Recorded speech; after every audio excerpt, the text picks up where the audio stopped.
Hi, and welcome to another episode of Business Spotlight. I'm bringing you another wonderful business owner in the Tampa Bay area. I am Teresa Strong-Myrick with Action Coach Tampa Bay, and I'm just going to get started. So, Scott, tell us a little bit about yourself, your business, and how long you've been running your business. No problem.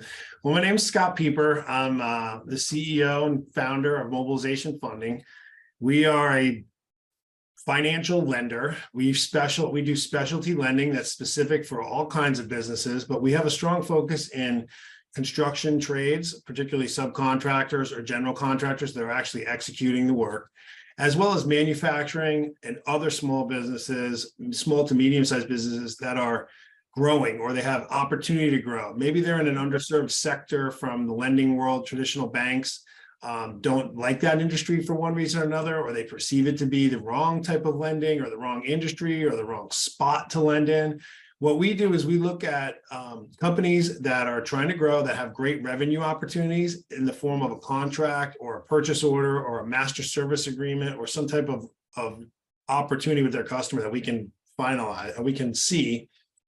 What we do is we help them get a loan to execute that specific work. So we're not making loans to their overall business to try to recapitalize debt or other things, but really growth capital that's specific to project per project or customer to customer. Right. Take advantage of opportunities. So it's like that one I describe them like that company that says, hey, look, I'd love to give you some more work. Can you take it on? And you're like, I really can't.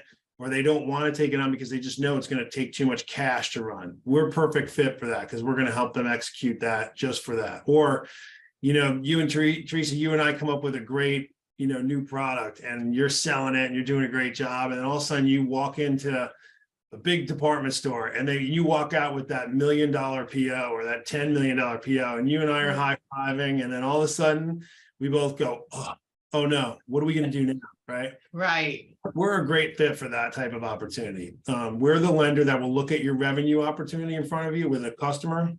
So you know what you're doing. Your customers are giving you just an opportunity to do more of it.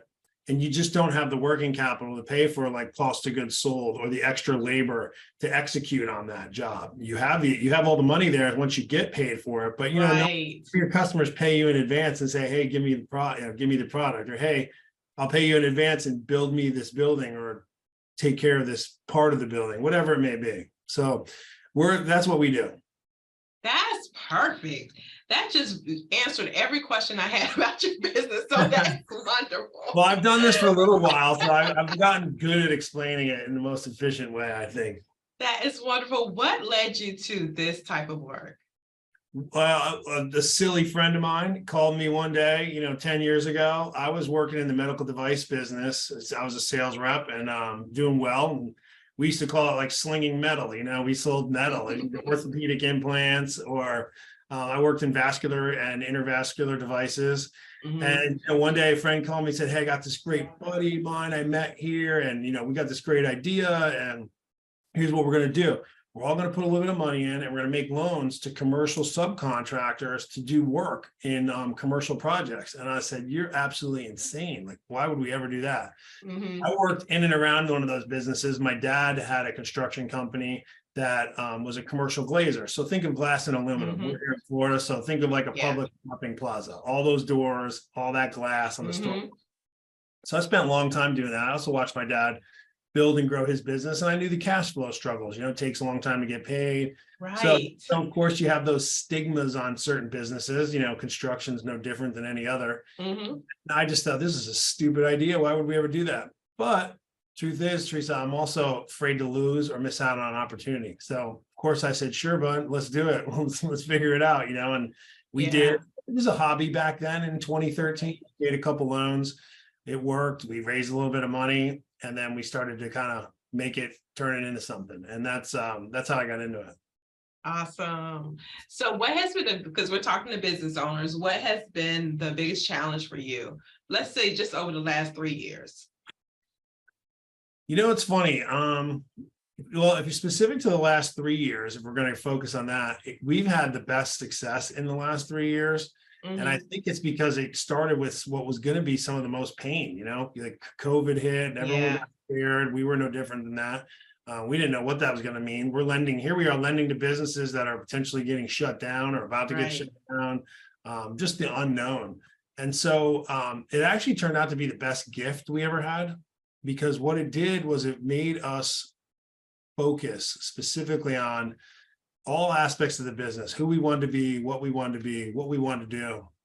And it was at that point in January of 2020, we had just started getting on social media. I mean, I was a guy who'd never had a Facebook account, still don't have a Facebook account, don't really care about being on social media personally. And then all of a sudden I said, you know what, I'm going to get out there in January 2020. And then fast forward 2 months later, I'm still terrible at it. I don't even know what I'm doing or saying. I'm just sort of trying to be honest and see what I can do. And COVID hits. And so I said, you know what, we brought our team together. I said, you know, I know one thing, I've been through a few downturns now. I was in the downturn of 08. I saw 9/11. I was younger, but you know, just coming out of college when the .com era, blew up. And so I said, I'll tell you one thing I know for sure. There's massive winners in these times, and there's massive losers in these times. And when I say loser, I don't mean someone's a loser. I just mean businesses go bad. You lose. You lose out. And I'm like, we're gonna be winners, and this is how we're gonna figure it out. And we're gonna pour into these folks and our customers. We're gonna give as much as we can. And we did that in the form of content. At the time, we were just, I had access to attorneys and bankers and accountants. So I said, you know what? People need to know what to do. What do they do with their money? How do you downsize? How do you upsize? Should you hire people? How do you let people go? What do we do to get banking? What do we do with our lines of credit or our loans? What should we do? And I brought up bankers on, and I did interviews much similar to what you're doing here now, you and I. And I asked those questions that my customers were asking me to them. And then we put it out there. We created a YouTube channel, put it out on LinkedIn, and we sort of just went that route. And that turned into just creating content over and over again, and just trying to focus on building customers literally one at a time. I absolutely love that. And that's the common theme I see with businesses who survived that time, is that they made a decision that they were going to survive, and they were going to figure out, how can we? Not why is this happening, but they focused on the how can we get through this? How can we better serve our folks? And those are the businesses that have survived. So tell me this, what keeps you going? What keeps me going mostly, candidly, is just I made commitments to my family, and I made commitments to our team at Mobilization Funding, and me fulfilling those commitments and living up to them is literally what keeps me going more than anything else. Like, I'm going to make this work and make this happen, and we have. And so those original thoughts and goals, those commitments, we've hit a lot of them, but every 6 months in a year, we just keep advancing those goals and those accomplishments and those commitments. And so it's really my family, and both at home. I have 3 daughters, and my wife and I have been together almost 20 years.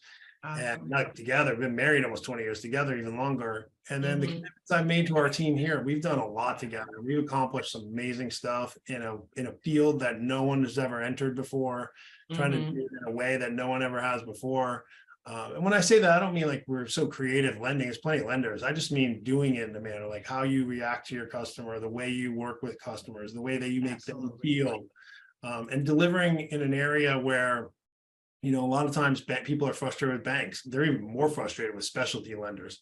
And what we try to do is just provide customers, and it's one of our core values, the single best experience. We want them to feel and have the best experience by interacting with us. We can't solve their problems, all of them, by making loans to them, but we can help them no matter what. And that's what we try to focus on first. And that might be just introductions to other people. It might be the content we create. It might be the tools and the project cash flow tools and other things that we create that help them as business owners that we provide for free. And I don't just mean me talking. I mean, like, we come up with real tools and cash flow projects. And there's a resource page that, or access to the heads of commercial real estate or heads of commercial banking at real other banks, or sureties, telling people what the difference between bonds are, just stuff that people need to know, that candidly, a lot of our business owners, they are afraid to ask. They feel like they're supposed to know. And that's probably synonymous with all businesses. People think you're supposed to know when you actually do. And so when they feel comfortable enough with us to ask those questions, I know that they're probably not the only one that wants to know. So I might as well be a good resource and ask those questions, bring the other people on that can answer them. And I try to live in the moment of like, if I'm walking that journey of a common customer of ours, what do they want to know? What do they need? And can we be a resource for it? Absolutely. You are speaking my language. I love it. So what is the future of your company? What do you see happening down the line? So our focus right now is to, I think we have figured out how to be the lender to the small business community. A small business community can be defined as, you know, somewhere just approaching $1 million in sales or up to $30 million in sales. You know, it all depends on what growth curve you're on. Whether you're a $10 million company trying to get to 20 million and you have lots of opportunity in front of you, you very well may be bankable and have bank lines of credit, but the bank doesn't want to give you the money to grow from 10 to 20. And you don't need a big slug of cash. You just need to be able to execute that work. I think I know we've figured out how to help businesses get access to cash in a way that lets them use it when they need it, which would be before invoicing a customer, because there's plenty of factoring companies or other stuff like that. We're not that. So get the access to cash when they need it, use it for what they need to use it for, like labor or payroll, putting things together, work in progress. And then getting paid back as they're paid by their customer. And so that's really what the small business community lending is. That's what lending really is.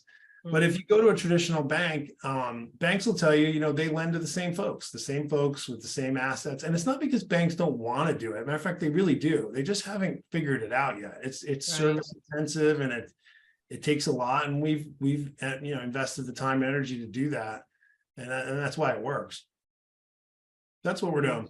So we want to grow. What we're trying to do, short answer, find one customer at a time that wants to grow. And then we're going to grow with them as they grow. That's how we want to grow. I love it. I love it. So you have answered every question. There's no doubt that you can help our audience. So why don't you just tell them how they can reach out to you, where they can find you, and that part. Absolutely. Well, the best place to find us is on our website, which is mobilizationfunding.com. There's excellent resources there. Our YouTube channel, which is, YouTube.com/mobilization funding. My personal LinkedIn has a lot of content and access to information as well. I just wrote a book on cash flow, which is called The Big Book of Cash Flow here. That's actually just coming out right now. And it's a lot of the tools and items that we had. We're making access to that very easy and inexpensive. So if you want to check that out on our website or DM us on LinkedIn, you can check us out on Mobilization Funding on LinkedIn and Instagram.